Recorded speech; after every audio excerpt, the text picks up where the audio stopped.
Muy buenas noches, señores y señores. Bienvenidos al desarrollo de la presente clase correspondientes a la materia de ciencias sociales. Un gusto poder compartir con ustedes. Bienvenidos al desarrollo de las actividades correspondientes a esta cuarta semana, dando por terminado la unidad número 1. Bienvenidos a cada uno de ustedes. Un gusto poderles saludar. Buenos días, profesor. Buenas noches. Cristian, ¿cómo está? Un gusto poderles saludar. Bienvenido.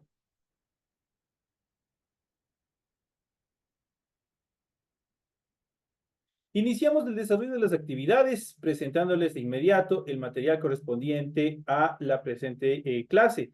En pantalla ustedes pueden observar, el material de apoyo que ustedes tienen en su aula virtual y vamos a hablar sobre el tema que tienen planificado para la presente semana, referente al empleo y la seguridad social. Dos temas bastante necesarios, importantes dentro del desarrollo de la economía de cada uno de los países.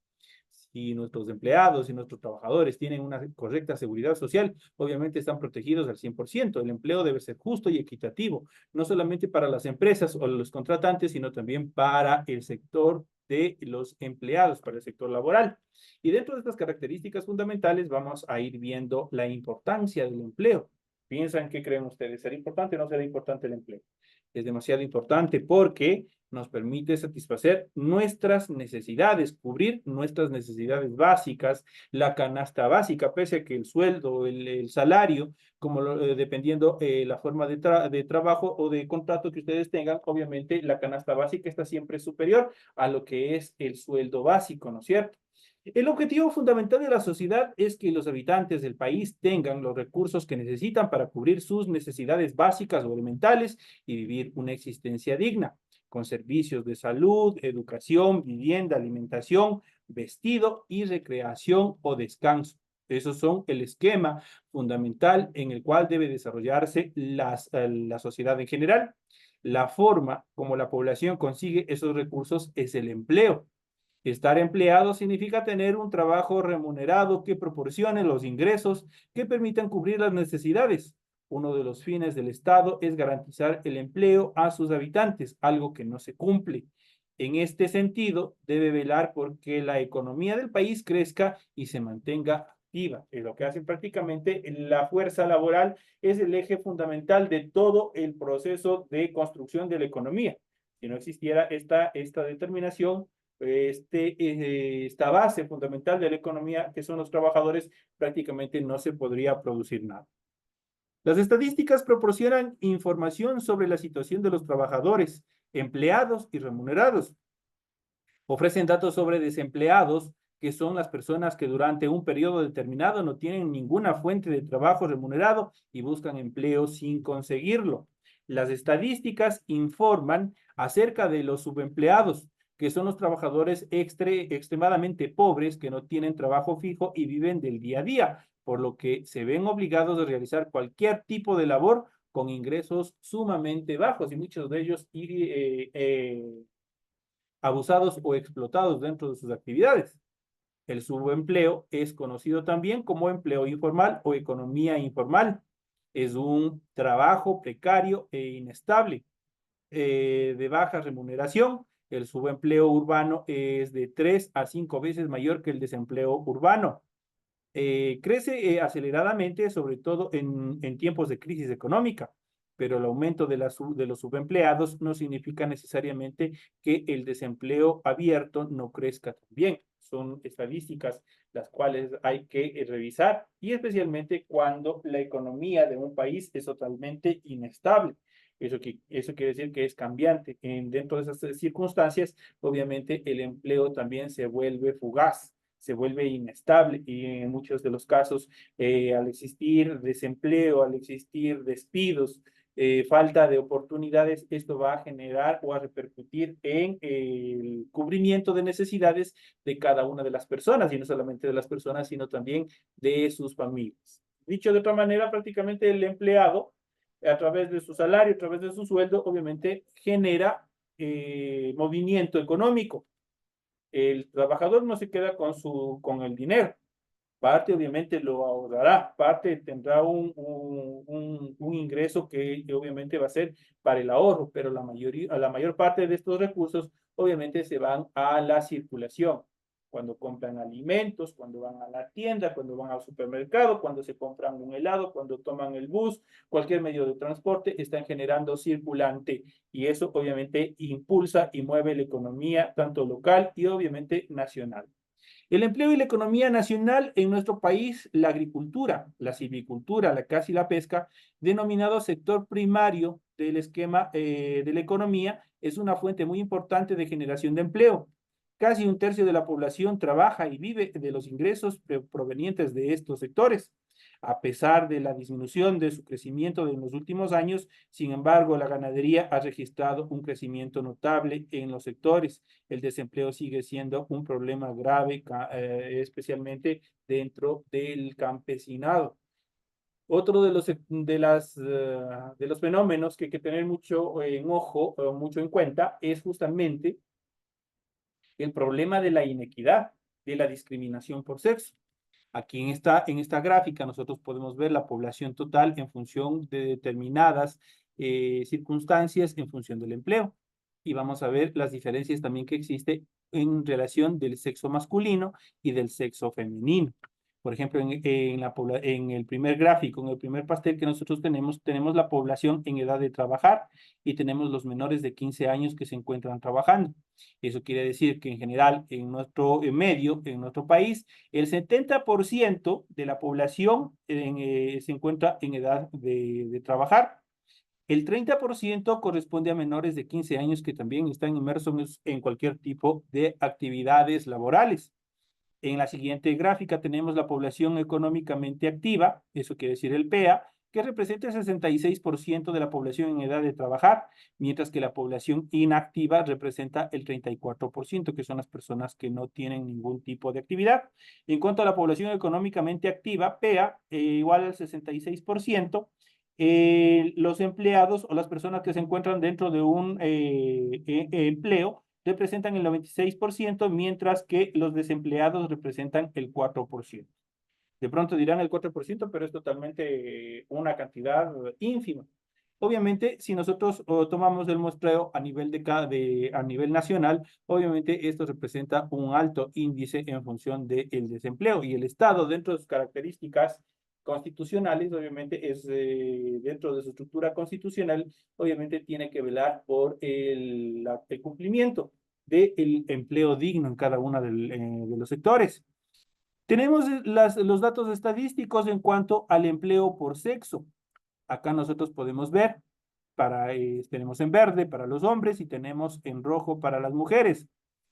Entre junio del 2014 y junio del 2015, la tasa de empleo global disminuye en el 0,01% para las mujeres y aumenta el 0,38 puntos porcentuales para los hombres. Y nosotros podemos ver, entonces, el nivel más alto en función del desempleo corresponde al sexo femenino. Tenemos el desempleo por sexo, igual acá podemos observar que los hombres tienen el 8,31, mientras que las mujeres obviamente alcanzan el 4,35. Dentro de la explicación de estos datos estadísticos, entre junio del 2014 a junio del 2015, la tasa de desempleo registra una disminución de 0,38 puntos porcentuales para los hombres y aumenta el 0,01% para las mujeres. Eso quiere decir que existe un alto índice de desempleo, especialmente para las mujeres. Todavía existe un proceso de discriminación en el momento de dar o proporcionar determinados cargos o trabajos a el sexo femenino. Otro sector que ha crecido y con ello ha generado empleo es el comercio, especialmente el pequeño comercio por cuenta propia o de economía informal. Se ha desarrollado en las ciudades grandes y pequeñas, ha sido una válvula de escape al problema de la desocupación abierta. El sector terciario, donde se concentra el turismo, los servicios de educación y la salud, es otra de las actividades de gran generación de ocupación, a pesar de un retroceso importante a finales del siglo XX. En el año 2001, los servicios representaban el 17,6% de la población económicamente activa. En cuanto a la generación de empleo, Las actividades que en la última etapa demostraron mayor dinamismo en la creación del empleo fueron el comercio, los establecimientos financieros y el transporte, en tanto que otras actividades muy importantes como la manufactura han perdido relevancia. El mayor número de empleados se ubica en microempresas de 2 a 5 personas con el 32% de importancia. En menor medida están los trabajadores por cuenta propia o privados, que representa el 28%. Los trabajadores que laboran en las pequeñas y medianas empresas alcanzan el 32% y apenas el 8% restante están empleados por grandes empresas. Más de la mitad de los trabajadores están en la economía informal y economía popular y solidaria, que se le denomina. La gran empresa genera muy poco empleo porque dispone de aparatos productivos y tecnológicos ahorradores de mano de obra. Eso quiere decir que están tecnificados y están robotizados, por ende han dejado de lado la mano de obra. El propio Estado es una importante fuente de empleo, es una importante empresa, ya que el servicio público requiere funcionarios, pero debe evitar el crecimiento excesivo a lo que se denomina la burocracia, que son las características fundamentales. Vamos a ver aquí un poquito en cuanto a la cobertura del IES. Concomitante a las actividades laborales, es importante el desarrollo y obviamente la cobertura del Instituto Ecuatoriano de Seguridad Social. El seguro es importante para cada uno de los trabajadores. Como dato histórico, el IES ofrece a sus afiliados seguro médico que cubre consultas de hospitalización y medicina, un fondo de pensión para la jubilación después de aportar durante toda su vida laboral del afiliado. La institución ha tomado responsabilidades adicionales como un fondo de cesantía o seguro de desempleo y créditos para consumo, lo que es en este caso los créditos quirografarios y para vivienda hipotecarios. La creación del banco de la institución, que es el famoso BIES, fue un avance muy importante y de hecho es un avance muy importante no solamente para el país, sino también para los asegurados. En los últimos años se ha elevado notablemente la cobertura del IES y el número de sus afiliados. Se incluyó a las amas de casa y sectores informales. La población ecuatoriana se ha pronunciado repetidas veces por un seguro social que mantenga su carácter público y no pase a manos privadas, no se busque la privatización, y no solamente de seguros, sino de ninguno de los medios fundamentales o de los servicios fundamentales que tiene que tener el Estado, como es salud, educación, seguridad, vivienda. Son características fundamentales que tienen que ser de carácter público, no tienen que ser de carácter privado, porque ahí sí estaríamos relegando a las personas que sí lo necesitan y obviamente que necesitan estar cubiertas por este tipo de seguro. Vamos a hablar un poquito más de multiempleo y también de la seguridad social. Refiriéndonos al multiempleo, un aspecto importante es el multiempleo familiar. Esto es que los miembros de una familia para sobrevivir deben mantener varios empleos al mismo tiempo. A veces el marido dispone de empleo permanente y la mujer está en la economía informal. Los jóvenes, niños y niñas también trabajan de modo informal, sobre todo en el campo, a pesar de los esfuerzos del Estado por erradicar el trabajo infantil y de que la Constitución prohíbe el trabajo a menores de 15 años. Pasada esa edad, se permite las actividades laborales, pero con determinadas restricciones, con determinadas libertades. Esto en cuanto al multitrabajo, al multiempleo. En cuanto a la seguridad social, en el pasado la población ecuatoriana, como la de otros países, trabajaba por años sin garantías, solo por un pago diario. Cuando ya no podían continuar trabajando, debían confiar en la familia o la caridad pública para sostenerse en la vejez o luego de algún tipo de accidente que los dejaban imposibilitados para trabajar. Solo en la década de los 20 del siglo pasado, con el surgimiento del socialismo, se comenzó a hablar de seguridad social y se permitieron las primeras leyes de protección del trabajo. En 1938 se creó lo que se llama la caja de seguro y caja de pensiones. Se crearon las pensiones de jubilación y el seguro médico para los empleados públicos y unos pocos empleados privados. Estos últimos fueron incorporados paulatinamente. La seguridad se ha ido ampliando a todos los obreros, trabajadores del campo, artesanos y otros sectores como los trabajadores domésticos. Se creó el seguro campesino y el seguro voluntario, pero aún hay una enorme cantidad de subempleados que no están afiliados al IES y no tienen seguridad social y que deben ser cubiertos de forma inmediata. Esas son las características en cuanto a todos estos procesos que nosotros los hemos venido viendo. durante este proceso de actividades y vamos a ir viendo en esta última etapa, vamos a ir viendo un poco más de las actividades históricas, un pequeño proceso histórico en cuanto a la seguridad social en el Ecuador, historias y cifras, y vamos a ir analizando ya en esta última etapa, en estos últimos minutos, vamos a ir desarrollando esta actividad. Vamos a ver y vamos a proyectar un artículo en el cual nosotros vamos a ir viendo la seguridad social en el Ecuador, historias y cifras. La seguridad social es un tema de interés para todas las naciones democráticas, ya que por medio de ellas se busca disminuir los riesgos de vulnerabilidades que enfrenta la sociedad en general, y en particular las más marginadas. En el Ecuador, el debate sobre esta cuestión ha sido reabierto recientemente con el fin de modificar la ley de seguridad social vigente y adaptarla al mandato de la Constitución política, especialmente la última, reformada en el año 2008, con el fin de conocer la situación actual de la seguridad social en el país. En este artículo vamos a revisar de manera breve y concisa la historia del sistema de seguridad social ecuatoriano y algunas cifras nacionales. Vamos a ver cuáles son las características más fundamentales dentro de este proceso. Vamos a ir viendo, vamos a ir analizando todas estas actividades y es bueno saber, bueno, nosotros como trabajadores, muchos de ustedes de pronto, o pese a que a partir del 2008 se desarrollaron una serie de reformas, las cuales todo empleado debe, obviamente, la persona, el trabajador, desde el primer día de trabajo tiene que estar asegurado, así lo determina la Ley de Seguridad Social y también nuestra Constitución. El origen del sistema de seguridad social en el Ecuador se remonta a principios del siglo XX, cuando se dictaron las leyes de 1905, 1915 y 1918 para amparar a los empleados públicos, educadores, telegrafistas y dependientes del Poder Judicial. Posteriormente se creó la Caja de Pensiones, con la que se busca proteger a los empleados públicos, civiles, militares y bancarios con beneficios de jubilación, Montepío Civil y fondos mortuorios. Ahí nosotros podemos ver todos los avances que se fueron desarrollando en el principio del Seguro Social.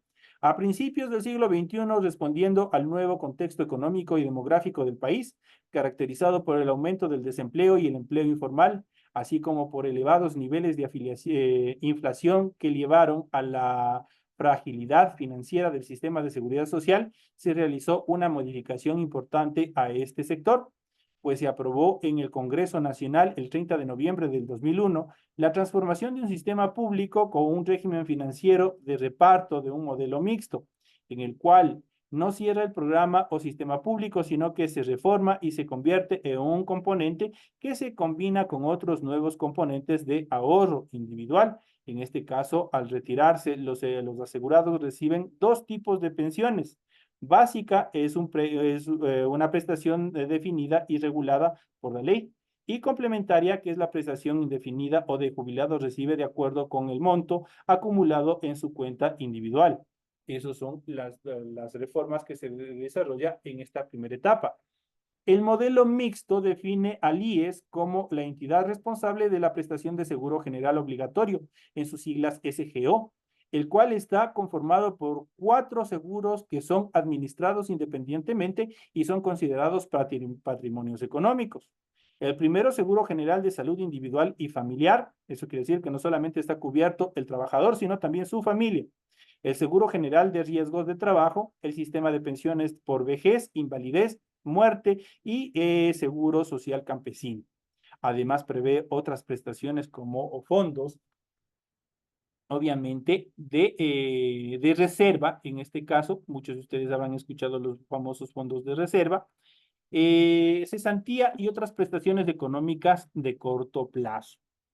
De acuerdo con un estudio del Banco Central, los cambios más importantes de esta reforma obviamente, trajo las siguientes características. Primero, el estructural, creación del sistema mixto de pensiones mediante 2 pilares: el régimen solidario y obligatorio, en el cual todos los trabajadores participan, y el régimen de ahorro individual obligatorio, que consiste en la capitalización en cuentas individuales de los aportes personales correspondientes a los trabajadores cuyos salarios se ubican dentro de determinados umbrales para esa calificación.